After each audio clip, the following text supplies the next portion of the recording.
ઓમ શ્રી ગણેશાય નમઃ. જય શ્રી કૃષ્ણ મિત્રો. નાગપાંચમની વાર્તા. ઓમ નાગ દેવતાય નમઃ. શ્રાવણ માસની વદ પાંચમ અને નાગપાંચમના વ્રતનો દિવસ. આ દિવસે વ્રત કરનારે પોતાના ઘરની દિવાલ ઉપર, બને તો રસોડાની દિવાલ ઉપર નાગદાદાનું ચિત્ર દોરવું, ઘીનો દીવો કરવો, ઘી અને બાજરીના લોટની કોરી કુલેર કરવી, પલાળેલી મગની દાળ, શ્રીફળ એક વખત જમીને આ વ્રત કરવું, બને તો આગલા દિવસે ચણાના લોટનું ટાઢું જમવું, વાર્તા કહેવી અને નાગદાદાની પૂજા કરવી. નાગપાંચમની વાર્તા. એક નાનું ગામ હતું. તેમાં એક ડોશી રહે. ડોશીને 7 દીકરા હતા. 6 દીકરા મોટા હતા. તેમની વહુઓને પિયરમાં ઘણું જ સુખ હતું. પૈસા ટકાની રીલમછેલ હતી. 7મા છોકરાની વહુનું પિયર ગરીબ હતું. તેથી તેની સાસુ રોજ મેણા ટોણા મારે, વાત વાતમાં વાંધા વચકા પાડે અને આમ નાની વહુને દુઃખ દે. બધાના જમ્યા પછી એઠું જૂઠું જમવા આપે. નાની વહુના બિચારાના દુઃખના દિવસો પસાર થતા હતા. એવામાં નાની વહુને સુખના દિવસો આવ્યા. નાની વહુ ગર્ભવતી થઈ અને જેમ જેમ દિવસો પસાર થતા ગયા, નાની વહુને જુદી જુદી વસ્તુઓ ખાવાનું મન થાય, પણ કોણ ખાવા આપે? ઘરમાં બધા તેના દુશ્મન. એક દિવસ ઘરમાં દૂધપાક બનાવ્યો છે. નાની વહુને દૂધપાક ખાવાની ઈચ્છા થઈ આવી. ઘરમાં નાના મોટાએ આનંદથી દૂધપાક ખાધો, પણ નાની વહુની સામે કોઈએ જોયું નહીં. બધાએ દૂધપાક ખાઈ લીધા પછી તેના ભાગે તો વાસણનો ઠઠેરો જ આવ્યો.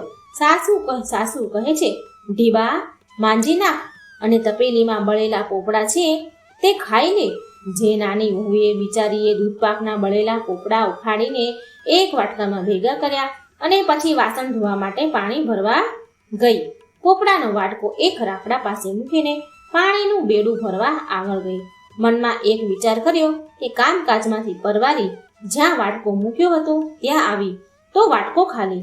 એ રાફડામાં નાગણી રહેતી હતી. તે પણ ગર્ભવતી હતી. તે બળેલા પોપડાની સુવાસ આવતા તેને પોપડા ખાઈ જવાની ઈચ્છા થઈ અને બહાર આવી એ નાગણી પોપડા ખાઈ ગઈ.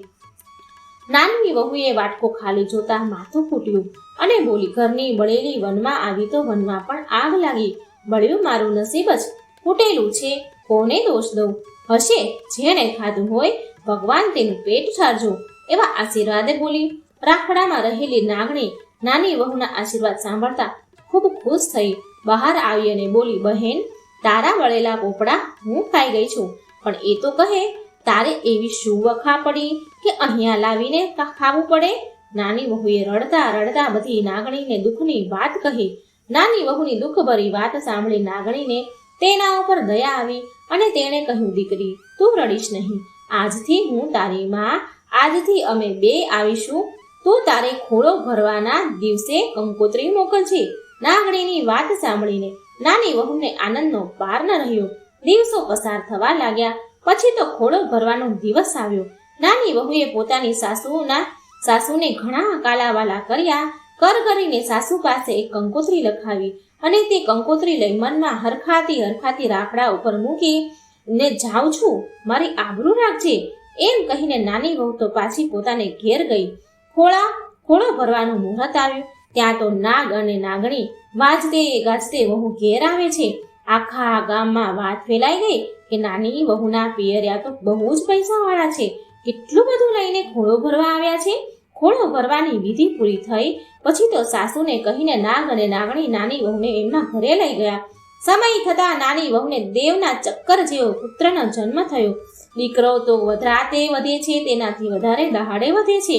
આમ નાની વહુની સાથે નાગણી વિહાય છે અને તેના બચ્ચા મોટા થાય છે. દરરોજ દૂધ ગરમ કરી પછી બાજુમાં ઘંટડી મૂકે છે અને નાની વહુને નાગણી કહે છે કે અમે ચારો ચરવા જઈએ, દૂધ ઠંડુ થાય એટલે આ ઘંટડી વગાડશે. ઘંટડીનો અવાજ સાંભળી તારા ભાઈઓ નાગ બચ્ચાઓ દૂધ પીવા આવશે.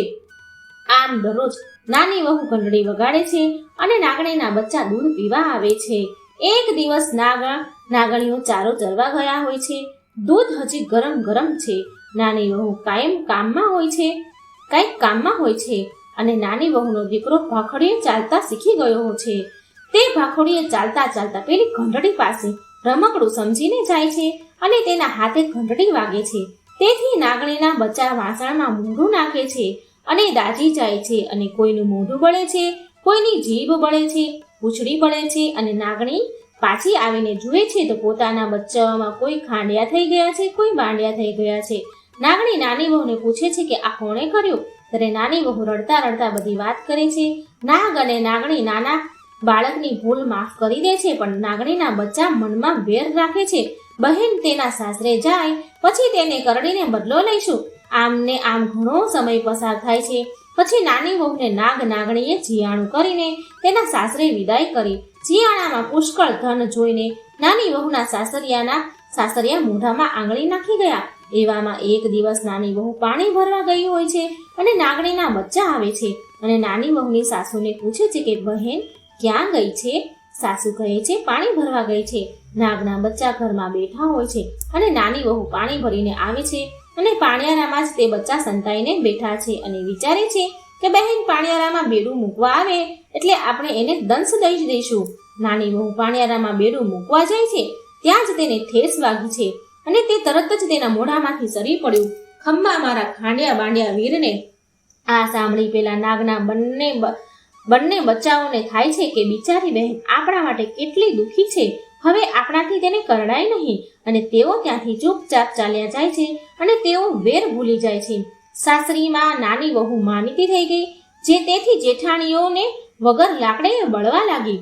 એક દિવસ નાની વહુના છોકરાએ જેઠાણીના દૂધની તાસળી ઢોળી.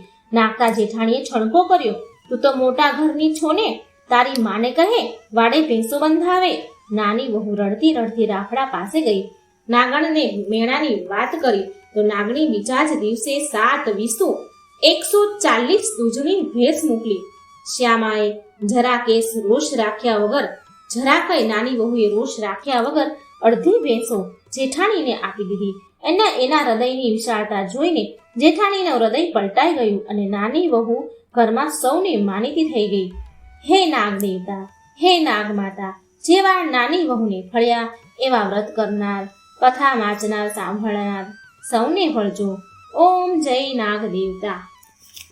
મિત્રો, વાર્તા સારી લાગે તો વિડીયો લાઈક કરજો, શેર કરજો અને આ ચેનલને સબસ્ક્રાઈબ જરૂર કરી દેજો.